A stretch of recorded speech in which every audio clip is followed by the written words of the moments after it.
Okay, thank you very much for gathering for this session. I know there are many interesting sessions in this tech conference, so I really appreciate it.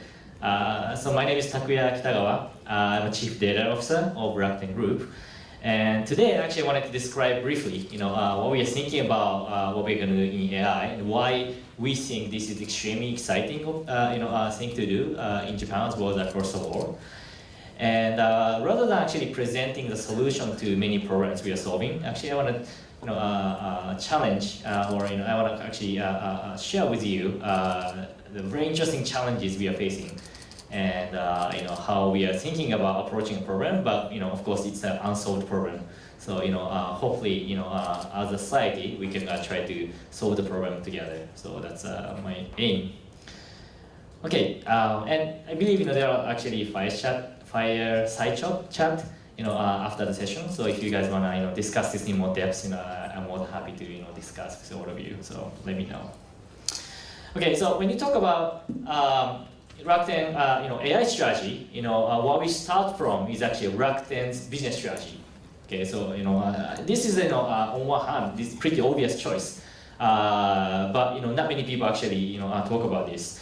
To make a very unique AI technology, or to become #1 in the world in AI, it's a very challenging world right now, right? If you look at all the companies in San Francisco, like Google, Facebook, and the company, they make a lot of money and they have a lot of money, right? So it's extremely difficult to directly compete against them.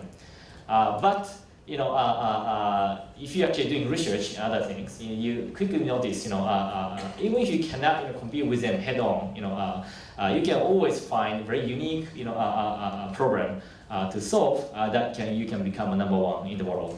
And so where can you become very unique? And of course, the power AI comes from data, and you only have a unique data if you have a unique business, right? So it's extremely natural for AI strategy to consider first the business strategy, and then completely align with the business strategy to create AI strategy. And that's a way to make extremely interesting AI. Okay, so that's my thinking. So Rakuten strategy, business strategy, is actually a membership strategy. And as Miki already explained, we have more than 100 different services, ranging from e-commerce to insurance to sports. And our vision for our business strategy is brand, membership, and data. So we want to become the biggest membership company in the world. Okay, I think it's safe to say we're probably one of the biggest one in Japan already. So that's already achieved. But in the world, we want to become a similar membership company. Okay. Just to tell you, just a rough number, even within Japan, the transaction volume we have is about $150 billion roughly per year. So that's like about 15 trillion in Japanese. And the total Japanese consumption is $3 trillion US dollars, 300 trillion. And total GDP of Japan is $5 trillion US dollars, or 500 trillion. Right? So if you think about that, Rakuten Group, so the total monetary amount that goes through Rakuten Group is about 3 to 5% of GDP, or total consumption of Japan. And you can see this is quite significant to understand the customer. Right? So that's why this is the strategy we take to create AI. So along with that, business strategy, the vision we set up for AI is basically, we believe in 10 years time, all services and products in the world will be personalized for customer preferences, lifestyle, and lifestyle through AI. So Rakuten want to become the ecosystem, the empowerment ecosystem, to enable all the services out there to transform themselves to become customer-centric. Just to give you an example, some of the makers and brands, quite often they sell their products such as shampoo or shoes through retail stores, and quite often they don't have the data. And that's one of the biggest pain points of the makers and brands at this point. But Rakuten owns those data with a massive amount, right? So it's easy for us to understand those shampoo makers, customer or shoes brands than the maker and brands themselves, right? So that's a very powerful proposition value we can propose. And so we want to become an empowerment platform. So that's the idea, right? So hopefully you got the point. So, in order to achieve these goals, we actually thinking about constructing an AI platform from bottom to the top. If you actually study competitors, a concept of their AI platform, such as Google, Facebook, Microsoft, Amazon, they all have a very similar structure, right? At the bottom, you have infrastructure in the cloud, and you put that data collection on the platform. And then on top of it, we actually built something called AI framework and tools. Okay, what this is you can think about if you have studied Uber's data science blog, etc. There's a concept of Michelangelo, where the idea is all the data scientists will share the data platform, computation resources, and then repository of your code in the same place, right? So one of the issues with data science right now is difficulty to reproduce your work, right?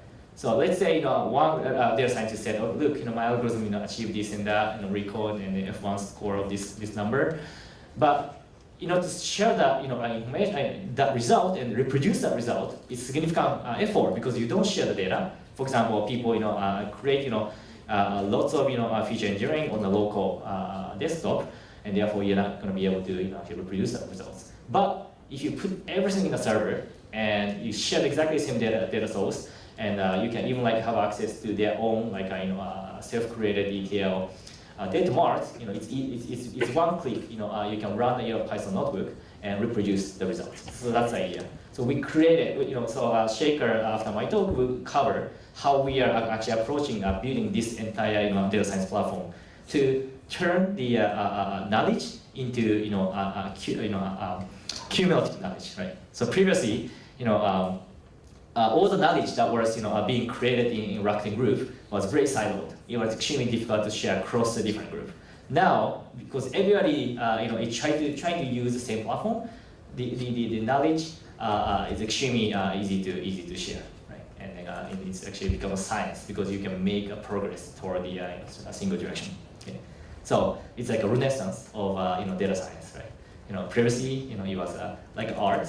Now it becomes science because you can make progress. So that's the idea. Okay, so on top of it, because I told you, our vision is membership, company. We try to build, an entire, set of solutions that help customers adapt the services, right? So it's a big customer management program we are putting out.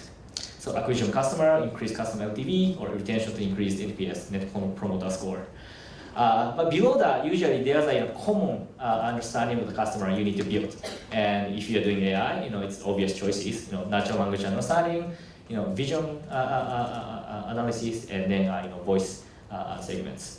But one of the unique thing about our program is this customer part. The understanding customer, because our entire platform is centered around customer. We string together entire 100 different services data into a single platform, and then understand the customer from multiple perspectives.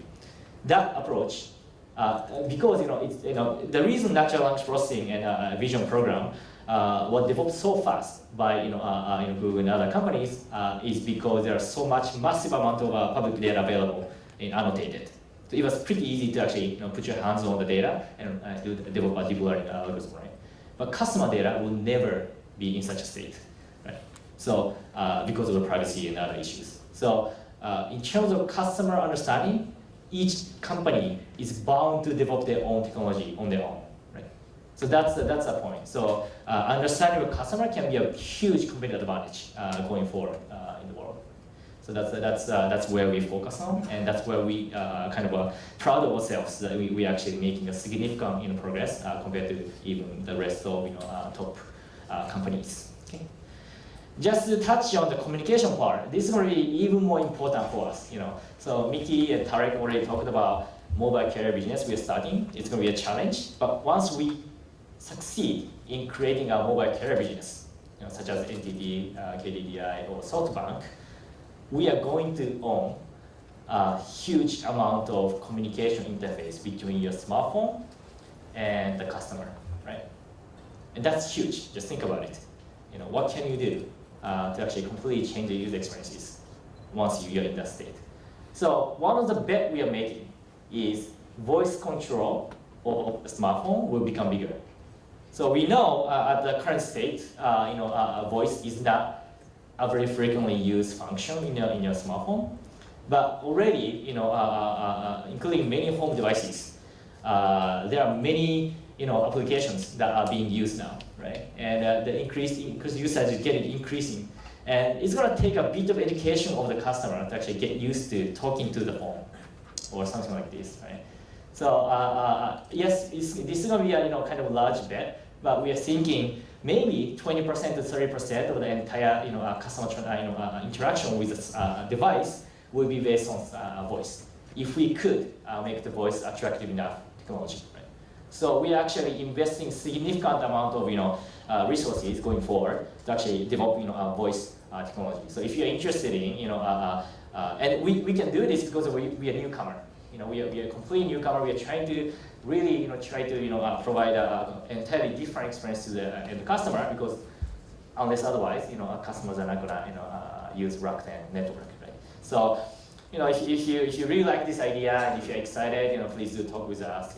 If you're especially in the voice, I think we do have a platform that's extremely exciting for those researchers to work on, and nobody else can provide, right? Okay, I talked a lot and I don't have much time.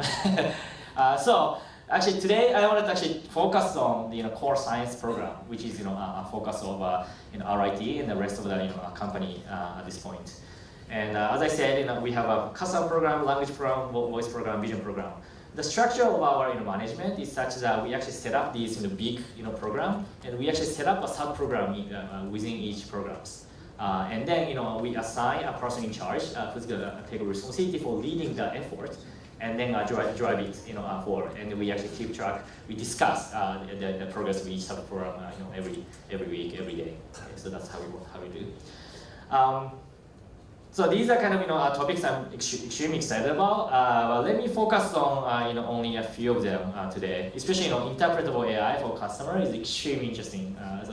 This is a topic I love the most. So please talk with me afterward if you're interested. But it's understanding customer is like my passion. So it's wonderful. Right. Okay. But before understanding customer, you actually have to understand product. Let me explain why. Okay, so I'm very much interested in to develop a product catalog as AI. I will try to explain what this is. So fully automated catalog. So sorry for the small fonts. So the idea is when you try to understand customer, what does it mean, right? So you can of course understand the customer by identifying their gender or age or demography. But that's not that's a very shallow understanding of customer. Quite often that only leads to biases and stereotype understanding of customer. So when you want to truly understand the customer in depth, what you do is you try to understand the transaction the customer does, right? So purchase of the service, purchase of product, visits of item page, etc. And then once you identify the transaction, you try to understand the customer through the product and item. So what you need is actually item catalog or product catalog, for description of the item product. So once you have a deep understanding of the product and item, what this is for, what occasion is this being used, what kind of people tend to use this, and what's the lifestyle that requires this kind of product and item, then you can understand the customer in a very in depth. Did you get the point? Yeah. So understanding product and item is really fundamental for understanding customer. Okay. And many companies are spending a tremendous amount of money on this program. And unfortunately, there aren't so many big e-commerce companies out there, even global scale. So not many people actually talk about this because this is only relevant to e-commerce companies. But if you think about Amazon, eBay, Google Shopping, if you pay careful attention, you know how much money they're spending and how much they think this is a competitive advantage of their platform. And this is exactly the problem. Okay, so just going into the detail, if this person bought dog food, which is applicable to 2 to 8 years old for medium size, this person is keeping a dog of this size, right? So that's significant information. If you could find out this person bought the cover of handle for the car that applies to BMW 11D, this person probably has this car, which is quite significant information, from BMW point of view or their competitor point of view. And if these people, is buying a huge amount of Coke through first nose, this person is probably a very frequent drinker of Coke. Okay. So that's example, but it's easy to imagine. This is going to go on and on forever, right? So our big challenge is how can we completely automate, a creation product catalog, which is nothing but just what you call, putting the structure to the data. It's a trivial problem from a statement point of view, but it's extremely difficult, if you have done it before. And that's basically, what data scientists are struggling every day. Okay, why am I so excited about this automation? Because time is very right for this problem to be solved from natural language processing point of view. So, so if you're an AI researcher, I'm pretty sure you're aware of the recent development about BERT by Google, so pre-trained model of the language. And what they managed to solve is this called the squad problem, which is basically given a Wikipedia article, you're going to ask a question to the AI. Okay, so what's here the example is, along with the geothermal and nuclear, what is the notable non-combustion heat source? And the way AI identifies the answer is it highlights the part in Wikipedia that answers that question. Okay? And the question is how accurately can the answer, AI identify the correct phrase? And you can see on the right, this is very old data. BERT already, it's actually new data. Okay, so Albert actually already way overcome the human performance already in September time. So it's pretty recent event that this could be done by AI, and this is starting from 2 years ago. So this is only very recent time this became possible. So that's why product catalog program was so difficult so far. Now, if you think about it, the previous program I described is exactly the same as product catalog program because given an item page, right? So take this item page of the fashion page. The question you ask is, what is the color of this product? What is the brand? What are the possible sizes? What is the length of clothes, etc. So obviously it's the same question, and all you have to do, all AI has to do is actually to highlight the part that answers that question. Okay? So you can see the analogy, and you can see why fundamentally there should be a significant progress in this program of product catalog. And if we solve this, your recommendation engine, your search engine, your anything related to data science with product and people understanding is going to be way different from what it is now. Collaborative filtering alone, right? If you could have this feature data for your product and customer and put it out there, just very typical collaborative filtering, you're going to achieve tremendous amount. You're going to have a much better accuracy and matching of a product recommendation, right? So you can see. Okay, so that's why I'm excited about this because yes, it is a relatively simple idea, but this is a kind of progress that fundamentally changes the user experiences significantly, right? So this is one challenge we are working on, and actually, I would say 30% or 40% of our entire research group is working on this program because this is such an important program, and this is such a fascinating program from natural language processing point of view. Okay. So if you are interested, do let me know, and I think this is a worthwhile program to solve. Sorry, I'm running out of time, so I'm gonna skip this part. Based on this kind of catalog understanding, I know another program we are working on is actually completely automated shopping experience. So let me just describe quickly the idea. So AI technology so far was always about empowering customer by giving more choice. Recommendation on search. It's giving you more choices to choose from with a little bit of accuracy. But if your accuracy of your recommendation becomes so good, then maybe the idea is you don't have to have too many choices. So the example, interesting example is a TikTok. So if you played with TikTok before, you can see TikTok is not going to give you too many options. It's going to give you a single option to view. So they are empowering customer by giving them less choice. Okay, so that's the trend that's happening right now in AI. So far, more choices. From now on, less choices. Okay, very simple. And why is this significant? This is very significant because it's a fundamental change from you're trying to convince the customer with more information. Just like let's say you're trying to stop, ask people to stop smoking. You give them information like, okay, 1 in 5 people, or 1 in 8 people die from smoking because of cancer, right? But not many people stop smoking because of this, And you know it, just your friends and you know your friend or your family. But once you start giving less choices, your recommendation become environment. Okay, so it's like removing the smoking place from your working environment.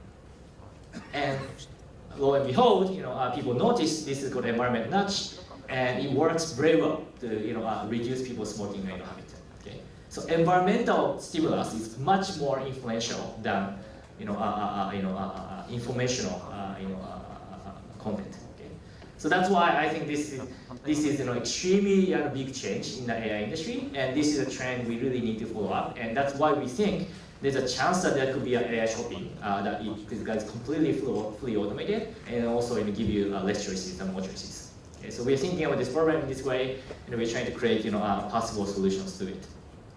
Oh, I'm already time. Okay, that's pretty much it. I'm out of time, right? もう時間ないですよね、これね。もうすぐですね。Okay, so sorry, I couldn't cover some of the part. Another problem you're working on is in curing cancer with AI. If you're interested, do let me know. I think you've heard of this idea of Rakuten Medical from Miki and other people, that we are actually creating a company to cure cancer.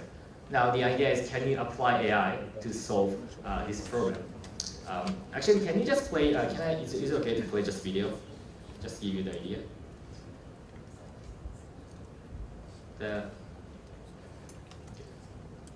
Just watch the video.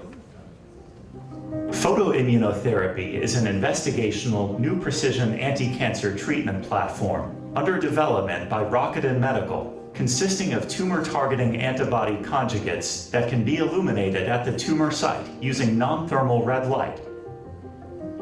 At this time, photoimmunotherapy has not been approved by any health authority. It distributes systemically and accumulates at the tumor, where it attaches to specific antigens present on the surface of tumor cells. After infusion of the conjugate, the patient undergoes photoimmunotherapy treatment by illuminating the tumor with non-thermal red light to transiently excite the antibody conjugate to elicit anti-cancer activity. A laser is used as the light source. Superficial tumors are illuminated with frontal diffusers. Deep subcutaneous and large tumors are illuminated with cylindrical diffusers inserted into catheters placed using image guidance. Total illumination lasts about 5 minutes for each treated region. Antibody conjugates bound to the antigen on the cancer cells are transiently excited upon non-thermal red light illumination to induce a biophysical process that compromises the membrane integrity of cancer cells, leading to cancer cell death and tumor necrosis with minimal effects on surrounding normal tissue.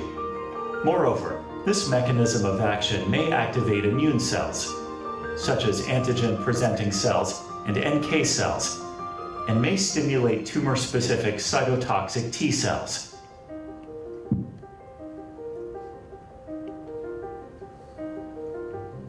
Additional treatment cycles of photoimmunotherapy using the antibody conjugate can be applied when there is residual disease and if new lesions appear.